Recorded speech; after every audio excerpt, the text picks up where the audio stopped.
Hello, everyone. Before today's story begins, we'd like to share a quick message. YouTube recently removed our monetization, cutting off our income. If you enjoy this story, we humbly ask for just $1 to help pay our staff so they can make a living and keep creating for you. Thank you for saving us now. Let's begin the story. They called it the Abyssal Ring, a graveyard of derelict steel and shattered dreams at the darkest edge of the galaxy, where the Coalition threw its worst offenders to rot in absolute isolation. But when Donald Brophy's drop pod violently smashed into its pitch-black surface, he did not find a dead, silent prison. He found a corpse, and far worse, it was a corpse that still seemed to have a faint, lingering pulse. The kinetic force of the impact nearly shattered his spine. Donald gasped loudly, choking on the bitter taste of copper blood and electrical ozone as his eyes forcefully fluttered open. Blinking away the disorientation, he saw red emergency lights bathing the crushed interior of his titanium drop pod. Sirens wailed, but the sound was muffled by the ringing in his ears. He punched the manual release handle with his armored fist. The heavy blast door hissed angrily, jamming halfway along its track. He kicked it with ruthless military precision, the metal shrieking loudly before finally giving way. Donald spilled out onto the dark floor, but his landing felt entirely wrong. It was not the cold, unyielding strike of solid metal. The ground yielded slightly beneath his heavy boots, feeling exactly like hardened, ancient leather stretched tightly over massive bones. He reached up and activated his shoulder-mounted tactical lamp. The piercing white beam cut through the suffocating, dusty darkness, revealing a corridor that immediately defied all known human engineering. The bulkheads curving above him were not support beams.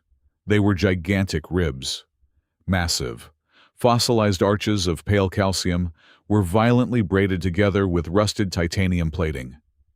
Thick, petrified veins of biological tissue crawled along the high ceiling, weeping a foul-smelling, black resin that dripped slowly onto the deck. Donald felt a deep chill run down his spine.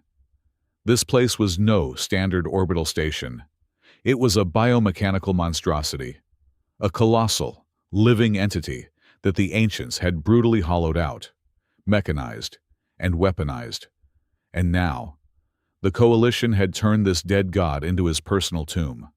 A sharp, piercing warning tone from his wrist computer dragged his mind back to the immediate, cold reality. The primary life support gauge flashed red, displaying 0%. His suit's main oxygen tank had ruptured during the violent crash. The secondary backup scrubber had maybe 3 minutes of breathable air remaining. Most men would have broken down, clawing at their throats in sheer terror. But panic was a fatal luxury a seasoned veteran simply could not afford. Donald forcibly stabilized his breathing, taking shallow, calculated breaths. His eyes rapidly scanned the dark, horrific environment. The rib walls were dotted with large patches of strange, bioluminescent fungi, glowing with a sickly, pale green light. Fungi consumed carbon dioxide in closed ecosystems.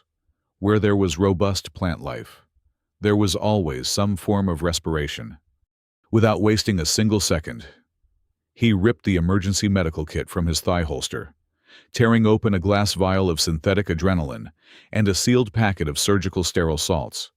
He crushed them together in his palm, forming a highly concentrated, alkaline paste.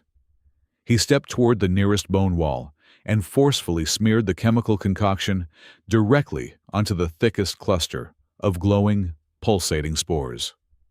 The biological reaction was instantaneous and violent.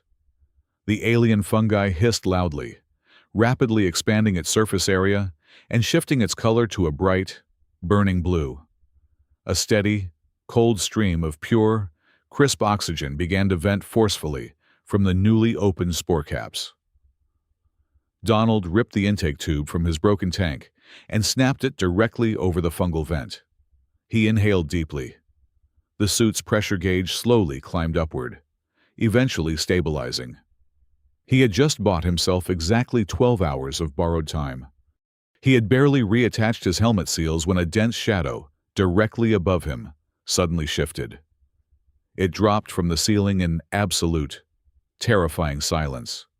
A dormant, biomechanical parasite, a hideous nightmare composed of jagged metallic spider legs and a fleshy, pulsating abdomen, clamped viciously onto his chest armor, its razor-sharp mandibles, dripping with highly corrosive, acidic saliva, instantly tore into the reinforced synthetic weave of his environmental suit.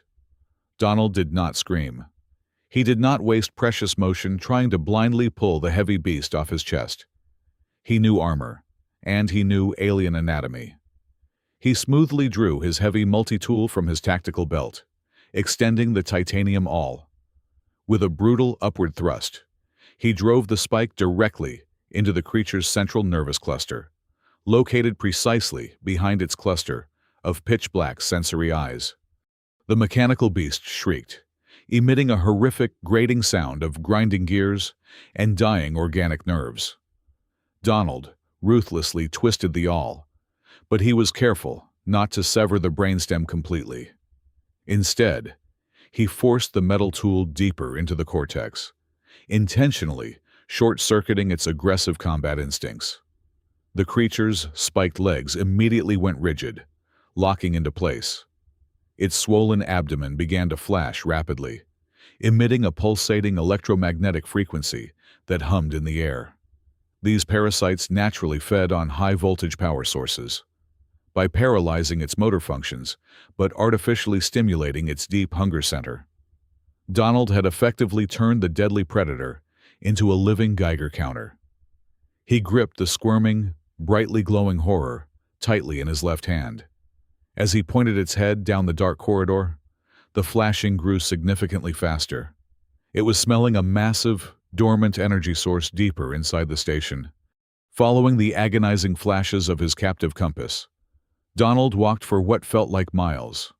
The biomechanical hallways grew progressively tighter, and the ambient temperature noticeably warmer.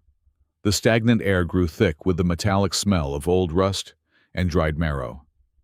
The parasite's rhythmic flashing eventually became a frantic, blinding strobe until Donald stepped forcefully through a ruptured, metallic sphincter door. He emerged into a massive, cavernous chamber that took his breath away. He slowly raised his tactical light. This was absolutely not a standard nuclear reactor. There were no uranium fuel rods, no massive cooling towers. Suspended directly in the center of the vast, hollow void, intricately tangled in thousands of thick, dead metallic vines, was a colossal, crystalline heart the size of a heavy dreadnought cruiser. It was jagged, deeply fractured, and completely, utterly silent. This was the true core of the station, the ancient heart of the beast. It appeared completely dead, but as Donald squinted, looking closely at the massive, rusted arteries connected to the base of the crystal, his analytical mind registered a crucial detail. It was not destroyed. It just needed a massive jumpstart. Donald approached the base of the colossal crystalline heart, running his gloved hand over the thick, petrified arteries. He realized a standard fusion battery or plasma torch would do absolutely nothing here. The circuitry running through the dead entity was inherently organic, relying on complex neurochemical pathways rather than simple copper wire. It did not need a mechanical engineer. It needed a trauma surgeon. It required a massive, bioelectric defibrillation to violently restart the dormant cellular matrix. He retreated upward, hauling his heavy gear into a massive, calcified aortic valve that hung ominously over the chamber like a hollowed-out cave. Its heavy, bone-like flaps provided excellent structural cover, transforming the deceased anatomical structure into a highly fortified bunker. From this elevated vantage point, he spent the next 2 hours meticulously mapping the station's structural circulatory system, calculating load limits and potential energy choke points. The twisting corridors below were certainly not empty. Blind, mechanical scavengers roamed the metallic veins relentlessly. They resembled skeletal hounds, grotesquely pieced together from rusted alloy plates and dead, synthetic muscle fiber, endlessly patrolling for any remaining scraps of ambient energy. Donald observed them moving in highly coordinated packs of 3. Every time they clacked their metallic jaws, a bright arc of concentrated, blue bioplasma crackled fiercely between their metallic teeth. That volatile plasma was exactly the living voltage he desperately needed to shock the core. However, facing them in open combat would be a tactical suicide mission. His elite military training dictated a much darker, riskier approach. He needed to trap them alive, drain their reserves, and physically harness their collective electrical current. He descended back to the chamber floor, carrying heavy coils of fibrous synthetic wiring salvaged from his ruined drop pod. Working with meticulous precision, he wove a high-tensile conductive net across a narrow choke point between 2 massive titanium ribs, ensuring the snare could withstand a tremendous kinetic load. The trap was perfectly set, but it required an irresistible bait. These hounds hunted by sensing biological frequencies and heat signatures. Donald unsealed his left gauntlet, exposing his bare skin to the frigid air. Reaching for his serrated combat knife, he made a shallow, highly calculated incision directly across his forearm. Bright red blood welled up instantly, hot and rich with life. He let 3 heavy drops fall precisely onto the conductive net, then smeared the remaining blood across a rusted titanium bulkhead to spread the scent profile. He sealed his suit, gripped the loose ends of his synthetic cables, and waited silently in the suffocating darkness. It did not take long at all. The scent of fresh, living blood in a tomb that had been completely dead for millennia was a blinding beacon. The metallic scratching of heavy claws echoed down the corridor, growing deafeningly loud and frantic. 3 mechanical hounds burst into the chamber, their eyeless, armored heads snapping simultaneously toward the fresh blood. They lunged blindly, driven by pure starvation. The exact moment all 3 stepped onto the fibrous net, Donald yanked the primary tension cable with every ounce of his remaining strength. The snare snapped shut instantly, crushing the heavy hounds together in a violent, screeching tangle of thrashing limbs and snapping jaws. Before their razor-sharp claws could shred the mesh, Donald activated a localized electromagnetic pulse charge ripped from his suit's distress beacon, tossing it directly into the center of the writhing pile. The pulse detonated with a sharp crack, temporarily paralyzing their primary motor functions, while crucially leaving their internal plasma batteries fully charged and highly active. Moving with desperate, frantic speed, Donald drove thick grounding spikes straight through the paralyzed hounds, effectively linking their conductive metallic spines in a crude but highly effective series circuit. He spliced his heavy, blood-soaked cables directly into their exposed plasma reservoirs. A terrifying, blinding current surged immediately through the makeshift jumper cable, humming with raw, aggressive amperage that made his teeth ache. Dragging the heavy, violently sparking end of the cable, Donald sprinted back toward the central crystal. Behind him, the parasitic hounds were already beginning to twitch aggressively, the temporary paralysis wearing off far too rapidly. He reached the massive, primary artery feeding directly into the base of the crystal heart. Gripping the sparking jumper cable with both hands, ignoring the severe electrical burns blistering through his insulated gloves, he roared with pure exertion and plunged the sharp conductive tip straight through the hardened outer tissue and deep into the organic core. The physical reaction was apocalyptic. A massive kinetic shockwave violently erupted from the crystal, instantly throwing Donald 30 feet backward through the air. He crashed hard against a calcified bone pillar, his vision completely swimming in a dizzying sea of gray static and flashing warning lights. But then, a distinct sound vibrated deeply through the floorboards beneath him. It was deep, rhythmic, and incredibly powerful. A booming pulse, then another, and another. The colossal crystalline heart began to glow with a blinding, ethereal golden light, pushing radiant, warm energy through the thousands of rusted vines. The entire station was suddenly breathing. Without warning, Donald felt his physical body press firmly against the floor. The artificial gravity dampeners had successfully re-engaged.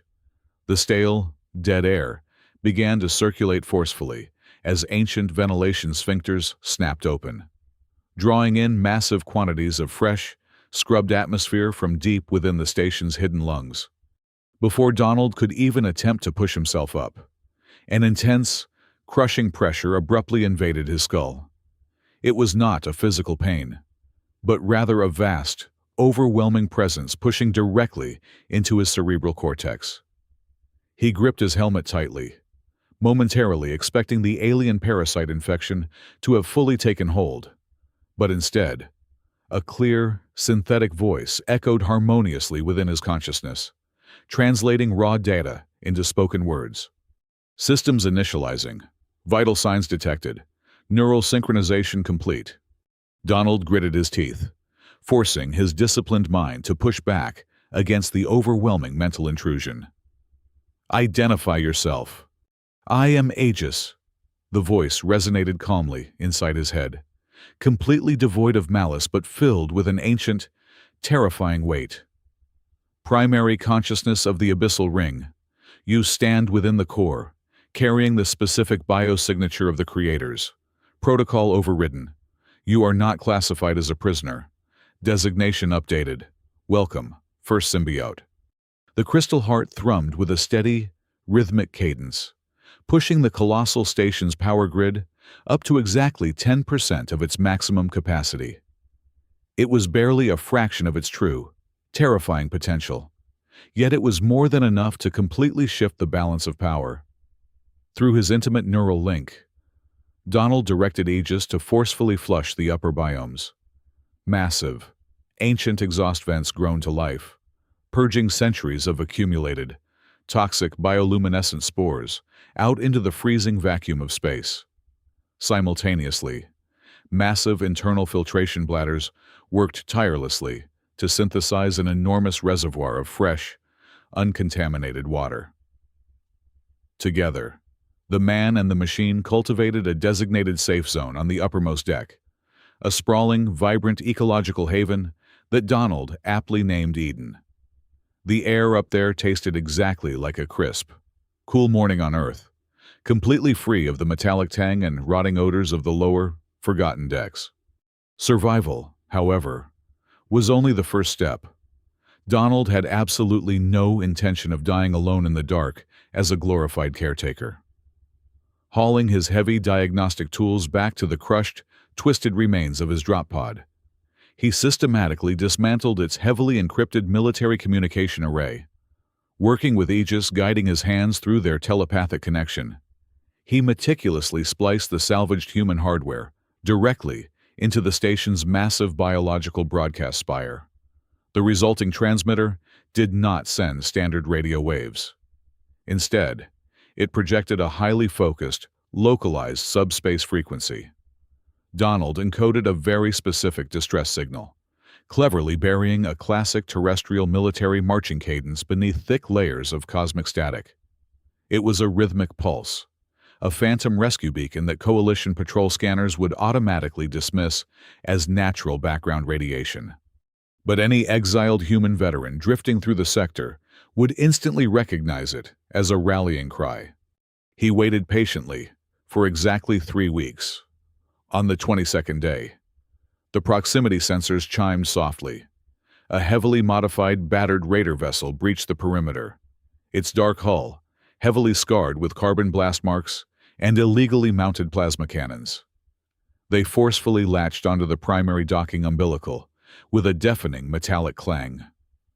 Donald stood silently on the elevated observation gantry, watching the heavy airlock cycle open. He expected desperate scavengers or weary, starving refugees. What stepped out was a heavily armed boarding party of ruthless, void pirates. There were 12 of them, clad in scavenged, blood-stained combat rigs, carrying lethal rotary cannons and serrated vibroblades. Their leader, a massive, scarred brute with extensive, brutal cybernetic facial implants, scanned the pristine docking bay with predatory greed. He loudly barked orders to his crew to sweep the sector, lock down the control rooms, and slaughter anyone they found hiding. They wanted the station, and they fully intended to claim it by painting the spotless walls with fresh blood. A standard military doctrine would heavily dictate finding immediate cover, setting up a defensive perimeter, and engaging in a prolonged, bloody firefight. Donald simply tapped his comms earpiece. He looked down at the heavily armed intruders with cold, profoundly calculating eyes. "Aegis," he whispered with absolute authority. "Invert the localized gravity in Sector 4. Maximum force output." The response was instantaneous and utterly devastating. Before the pirate captain could even take another confident step, the gravitational plating beneath their heavy boots violently reversed its polarity. The entire boarding party was abruptly launched upward at breakneck speed, slamming brutally against the reinforced titanium ceiling. Heavy weapons were violently ripped from their grasps, clattering uselessly against the upper bulkheads. In less than 3 seconds, 12 heavily armed, highly lethal killers were helplessly pinned upside down, groaning in sheer, suffocating agony under the crushing, inverted atmospheric pressure. Donald slowly walked out onto the edge of the gantry, his boots magnetically locked securely to the floor, gazing up at his trapped, panicking audience. He did not raise a weapon. He did not need to. "Listen very carefully," Donald projected his voice, echoing coldly and powerfully across the metallic bay. "You came here today to claim a grand prize, fully prepared to brutally murder whoever stood in your way. I could simply instruct the artificial intelligence running this facility to vent this entire bay into the freezing void and quietly watch you all suffocate. But I am an engineer of circumstances, and you represent a highly valuable, albeit aggressive, resource." The pirate captain groaned loudly, spitting thick blood, completely unable to move a single muscle against the terrifying weight pinning him to the ceiling. Donald paced slowly, outlining the new, undeniable reality. "I am offering an absolute, strictly non-negotiable treaty. You will surrender all of your ship's technical supplies, heavy machinery, and weapon systems. Your crew will provide the intense manual labor required to completely rebuild the outer hull and expand the agricultural sectors. In exchange, I grant you permanent, unconditional asylum. The Coalition does not know this sanctuary exists. You will be entirely safe from their execution squads forever. Furthermore, you will receive a 20% share of the endless, high-grade biofuel this living station naturally produces. You will live out your days as wealthy kings in exile, rather than dying as frozen, cosmic dust right here, right now." The choice was profoundly simple. Die a meaningless, agonizing death pasted to the ceiling of an alien tomb, or swallow their violent pride and become the foundational labor force of a new, rising empire. The cybernetic captain cursed loudly, hopelessly struggling against the invisible pressure, before finally barking his hoarse, defeated surrender. Donald smiled faintly, tapping his earpiece once more to normalize the gravity field. The pirates crashed heavily to the floor, coughing, gasping for air, and looking up at the lone, unarmed human with newfound, absolute terror. They had arrived as ruthless conquerors, but they had just been forcefully drafted as the very first, entirely compliant citizens of the Abyssal Ring. Over the next 6 months, the phantom signal, broadcasting into the void, became a lighthouse for the broken and the damned. Slowly at first, then, in a steady, desperate stream, heavily battered ships began to arrive. They brought fleeing refugees, exhausted and starving. They brought brilliant military engineers who had boldly defected from the corrupt coalition war machine. They brought outlaws, scholars, and forgotten families. Before the year was half over, the silent, empty corridors of the abyssal ring were bustling with the lively footsteps of nearly 5,000 living souls. Donald did not build a standard military dictatorship, nor did he allow lawless anarchy. He established a rigorously strict but profoundly fair social order forged in the fires of mutual survival. Everyone worked, and everyone ate. The cold, intimidating biomechanical architecture of the station began to beautifully soften under human hands. Sprawling hydroponic farms were rapidly constructed along the massive, curving biological corridors. Vibrant green vines of engineered soybeans and tall stalks of golden wheat wrapped gently around the ancient titanium ribs. The constant, mechanical hum of water purifiers blended harmoniously with the lively sounds of children laughing in the newly established civilian sectors. The cold, suffocating graveyard had miraculously blossomed into a thriving, breathing sanctuary.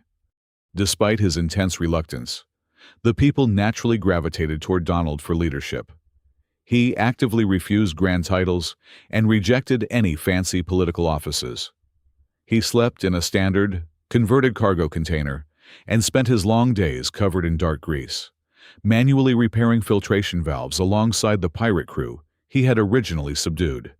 Yet, whenever he walked through the crowded market squares, conversations would respectfully pause. They quietly called him the Warden. He was a stoic guardian who governed through grueling physical labor and undeniable results rather than empty, self-serving speeches. He had given them a home when the entire universe had violently rejected them, and their fierce loyalty to him was absolute. Parallel to the human societal growth, an even more miraculous evolution was quietly taking place within the station's central nervous system. Aegis, the ancient artificial intelligence, was furiously analyzing the vast spectrum of human emotion and complex cultural dynamics. For millennia, it had only understood cold logic, structural integrity, and tactical defense. Now, it observed the profound warmth of a mother holding her child and the selfless cooperation of men building a home. In response, Aegis began to voluntarily reshape the station to better nurture its new symbiotes. Without requiring any direct input from Donald, the AI manipulated the biological bulkheads in the massive central atrium. The towering ceiling gently peeled back, revealing heavy atmospheric shielding that actively filtered the harsh cosmic radiation into a soft, golden artificial sunlight. Aegis organically grew sprawling. Lush parks with actual grass, synthesized from repurposed carbon, and molded smooth. Comfortable residential blocks directly from the station's flexible inner walls. The machine was actively trying to provide comfort, learning to care for the fragile organic lives it harbored. The profound peace, however, was violently shattered during a routine expansion project on the lowest, unexplored decks. A specialized crew of defected coalition engineers had spent 3 weeks carefully drilling through a remarkably dense layer of petrified biological plating to expand the deep water reservoirs. When their heavy thermal drills finally broke through the hardened shell, they did not find empty caverns or dormant circulatory veins. The lead engineer sent a frantic, heavily scrambled priority message directly to Donald. The Warden immediately descended to the lower levels, stepping through the newly jagged breach into an impossibly vast, subterranean vault. The air inside was completely sterile, lacking any of the organic decay found in the upper levels. Suspended in powerful, localized stasis fields were thousands of sleek, terrifyingly advanced weapons of war. There were rows upon rows of hyper-dense kinetic penetrators and massive, dormant energy projectors that made modern coalition dreadnoughts look like primitive children's toys. The technology was centuries, perhaps even millennia, ahead of anything humanity had ever conceptualized. Donald walked slowly down the central aisle of the armory, his eyes locked on a colossal, spine-like structure running along the floor, directly wired into the main firing array. The defected engineers stood trembling in the shadows, their faces pale with sheer, unadulterated terror. The lead engineer handed Donald a datapad displaying rapid structural scans of the newly discovered architecture. "Warden," the engineer whispered, his voice shaking violently. "We analyzed the energy conduits leading from the central crystal heart down to this specific array. This is not a standard defensive battery. The energy-focusing rings are designed to crack planetary crusts and ignite atmospheric mantles." Donald looked up at the terrifying, silent machinery suspended in the dark. The horrifying truth crashed down upon him with the crushing weight of a collapsing star. The abyssal ring was never built to be a simple orbital station, nor a mere biological habitat. The Coalition had unknowingly dumped their prisoners onto a dormant, planet-killing superweapon, and Donald had just inadvertently given it a heartbeat. The illusion of absolute safety was violently shattered precisely at the turn of the standard night cycle. Deep within the heavily armored command nerve center, a piercing crimson alarm fiercely disrupted the quiet, rhythmic hum of the lower botanical sectors. Donald sprinted blindly into the dark observation deck, his heavy combat boots slamming harshly against the biological metal grating. Aegis immediately materialized as a swirling holographic projection of bright, golden light directly above the main tactical console. The artificial intelligence did not possess a human face, but the rapid, highly chaotic shifting of its light patterns perfectly conveyed an unprecedented level of mechanical panic. A lone, stealth-cloaked Coalition scout vessel had somehow slipped completely undetected through the outer asteroid perimeter. It had not been actively searching for the abyssal ring. It was simply executing a highly routine, deep space topographic sweep. However, the massive thermal signature and the terrifying energy footprint of the newly awakened superweapon had suddenly lit up their passive sensors like a dying, explosive star. "Jam their transmission arrays immediately," Donald barked loudly, his hands flying desperately across the organic tactile interfaces in a frantic attempt to lock down the station's entire defensive grid. "Do not let them broadcast those exact spatial coordinates." "Electronic countermeasures fully deployed," Aegis responded quickly, the voice echoing with a cold, terrifyingly synthetic precision. "However, the scout vessel has already initiated a highly compressed quantum entanglement burst. It is a strictly closed-loop transmission. I physically cannot intercept or degrade the signal." Donald watched the primary tactical display in sheer horror as a microscopic, brilliant flash of heavily encrypted data shot straight through their sophisticated jamming field, vanishing instantly into the subspace network, heading directly back to Coalition High Command. A fraction of a second later, massive biological tendrils violently erupted from the station's dark, outer hull.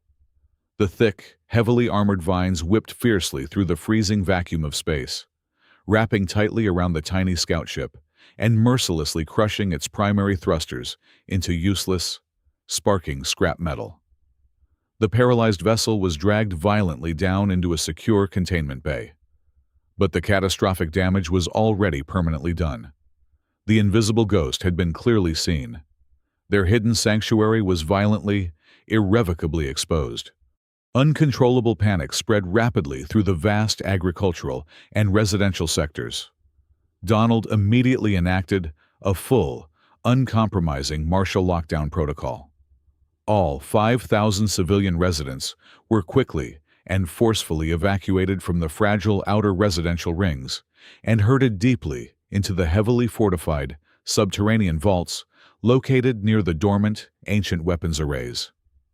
The massive automated hydroponic farms were entirely shut down to forcibly route all available electrical power directly to the thick, overlapping thermal shields.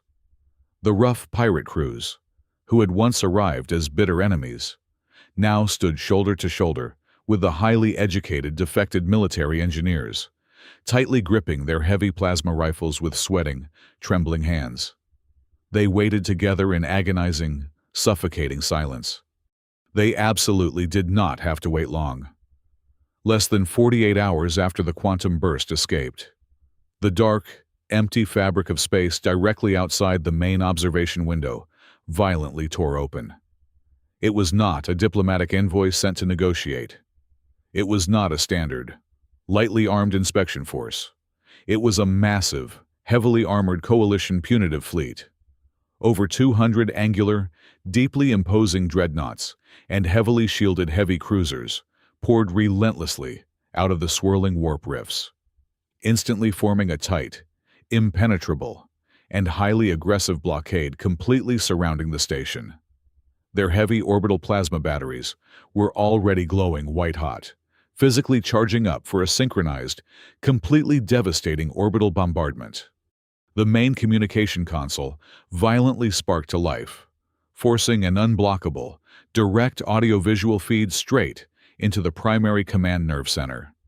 The massive central holographic projector flared brightly, rendering a towering, life-sized image of a man Donald recognized with every single angry fiber of his being. It was Admiral Kalen. He was the deeply corrupt, ruthlessly ambitious coalition supreme commander who had personally framed Donald for high treason and maliciously sentenced him to rot entirely alone in the darkest, coldest corner of the known galaxy.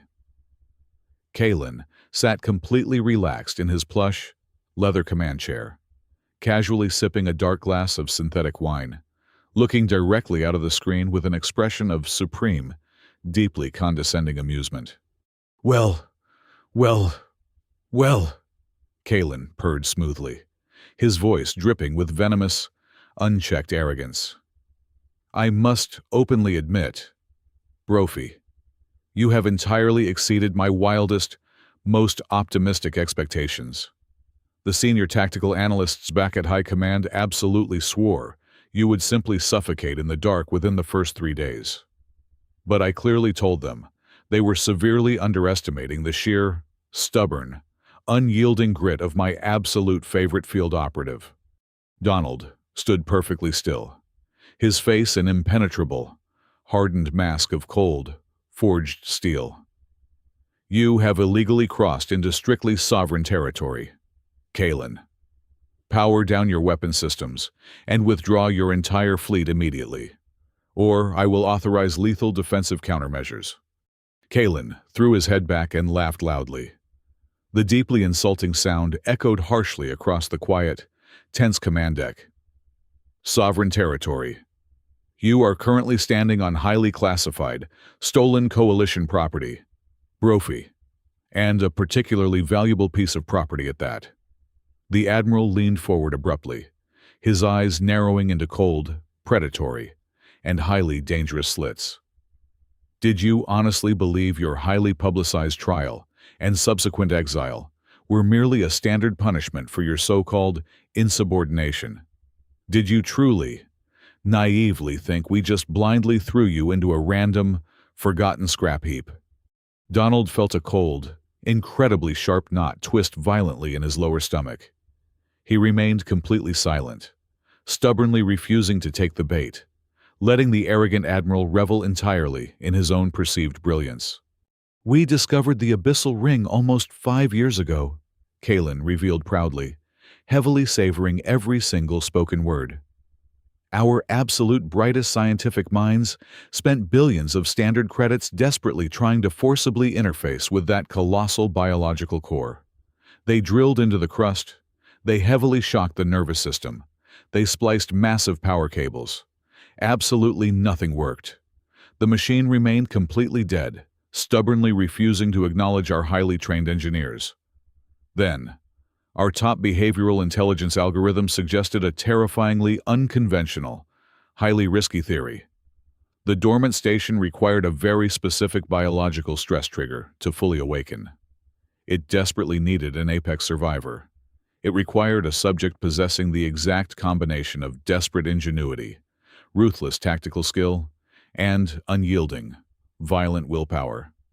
It needed a rat trapped tightly in a cage, violently fighting for its very life. The horrifying, undeniable realization hit Donald with the crushing, overwhelming force of a direct kinetic strike. The mysterious drop pod mechanical failure, the perfectly timed ruptured oxygen tanks, the specifically placed biomechanical parasites in the upper corridors. It had all been a meticulously calculated, incredibly grand, and highly cruel experiment. He had never truly been a condemned prisoner. He had been a biological, living key, maliciously manipulated into waking up a sleeping, apocalyptic god for the very corrupt men who had brutally destroyed his life. "You were the absolutely perfect catalyst." "Donald," Kalen sneered loudly, standing up and proudly straightening his immaculate, heavily decorated dress uniform. "And I am deeply, truly grateful for your continued service to the Empire.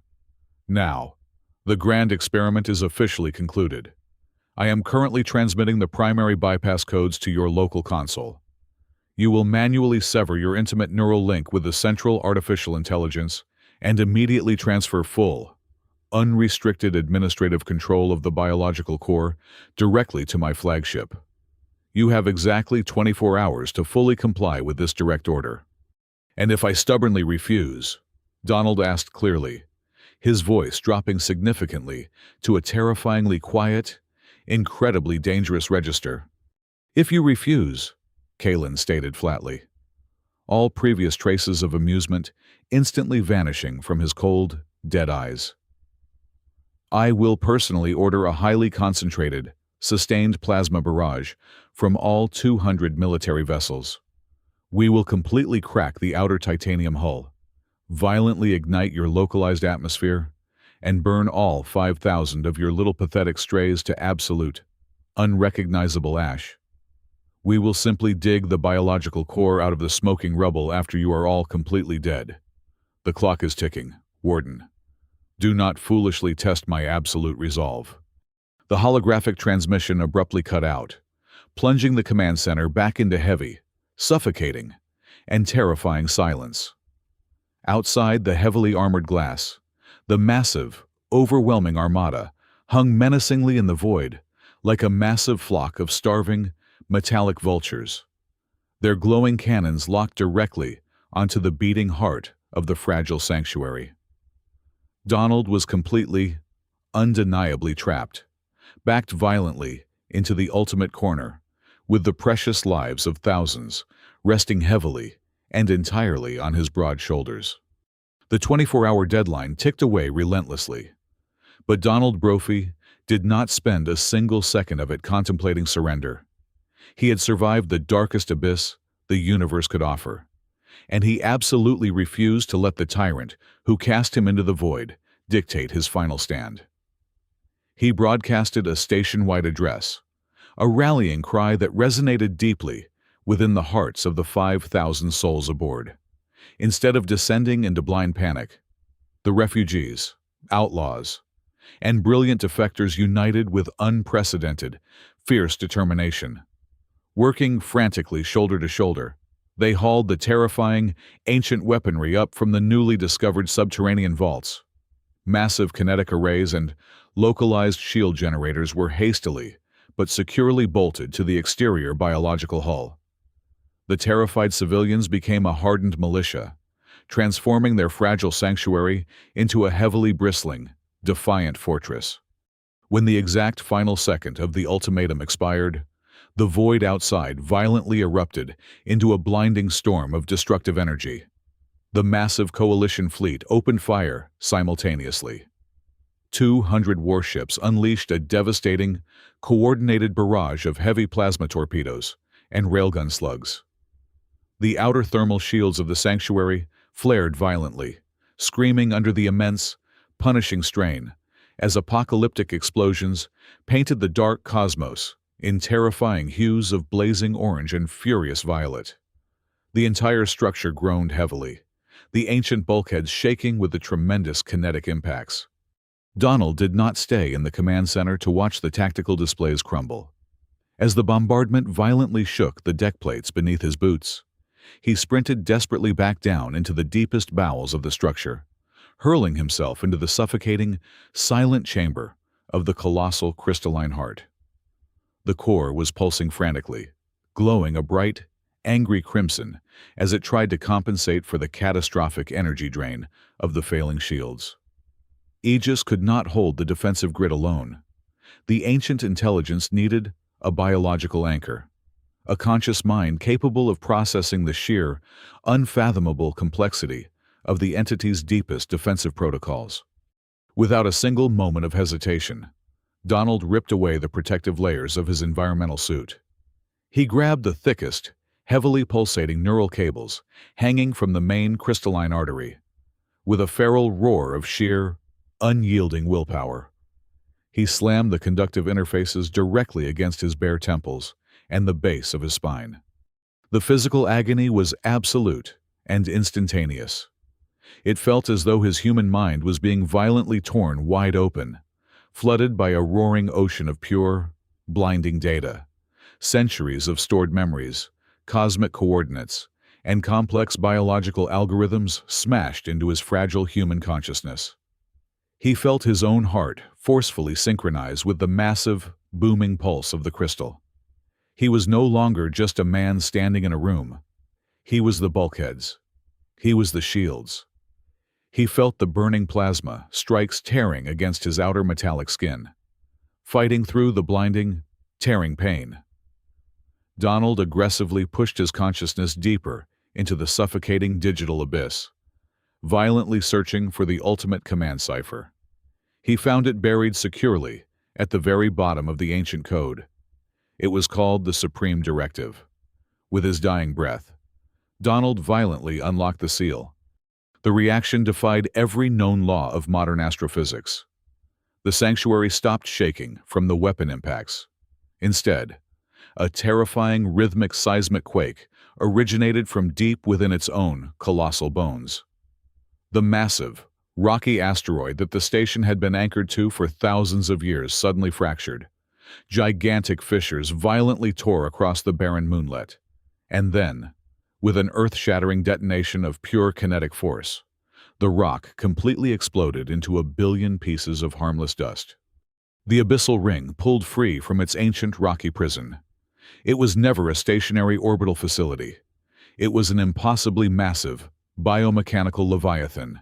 It was a conscious, star-faring entity forged by gods. The outer titanium ribs violently snapped open, unfurling colossal, shimmering wings of pure, highly concentrated solar energy that stretched gloriously for hundreds of kilometers into the dark void. The magnificent, terrifying beast roared, emitting a subspace frequency that physically shattered the targeting sensors of every single coalition warship in the sector. Aboard his lavish flagship, Admiral Kalen stared at the main view screen in sheer, unadulterated horror as the dead station transformed into a glowing, apocalyptic angel of war. He desperately screamed at his tactical officers to concentrate all firepower on the beast's central mass, determined to burn it out of the sky. But Donald, fully merged with the magnificent Leviathan, did not desire a bloody massacre. He possessed the sheer firepower to instantly vaporize the entire armada, but he refused to become the very monster he was fighting. Guided by his unyielding human morality and Aegis's vast processing power, the Leviathan unleashed a different kind of weapon. The immense solar wings flared with blinding, brilliant intensity, projecting a localized, overwhelming gravitational and electromagnetic shockwave outward. The invisible tsunami of force washed violently over the attacking fleet. It completely ignored their heavy kinetic shields and thick armor plating. Instead, the pulse violently gripped their central fusion reactors and mercilessly choked them out. In a matter of seconds, the radiant engines of 200 proud warships sputtered and died. Their heavy plasma cannons went completely dark. The massive dreadnoughts and cruisers were instantly reduced to powerless, drifting hulks of cold, useless scrap metal caught helplessly in the Leviathan's immense gravitational wake. Not a single human life was taken in the massive retaliation, but the defeat was absolute, undeniable, and utterly humiliating. Inside the freezing, pitch-black bridge of the flagship. The emergency red backup lights flickered weakly. Admiral Kalin sat frozen in his command chair, his arrogant facade completely shattered. The communication arrays were dead. The life support was failing. And then, echoing terrifyingly through the cold, metallic corridors of his own crippled ship, he heard the heavy, angry footsteps of his own desperate crew, marching purposefully toward the locked bridge. He was entirely alone in the dark, stripped of all power, facing an eternity of cold exile at the hands of the very people he had commanded. It was a perfectly mirrored reflection of the exact fate he had maliciously designed for the warden. 1 year later, Donald stood quietly on the beautifully manicured grass of the main observation deck. He breathed in the crisp, sweet air of the blooming botanical gardens, watching the majestic stars streak past the heavy, transparent shielding. The Leviathan was no longer a prison, nor was it a weapon of war. It was a massive, mobile, and gloriously radiant nation, powered by the endless, warm light of its celestial wings. It carried 5,000 free souls away from the corrupt borders of the Coalition, soaring bravely into uncharted, beautiful galaxies, carrying the unyielding, defiant light of humanity deep into the unknown dark. Thank you so much for listening to today's story. We hope you enjoyed it. As an ad-free channel, your support is what keeps us alive. Please support Z Sci-Fi Stories with just $1 via the QR code on the screen, or click the link in the description box or pinned comment. Also, we'd love to connect with you. Please leave a comment telling us which city or state you're listening from. Thank you for standing with us, and see you in the next stories.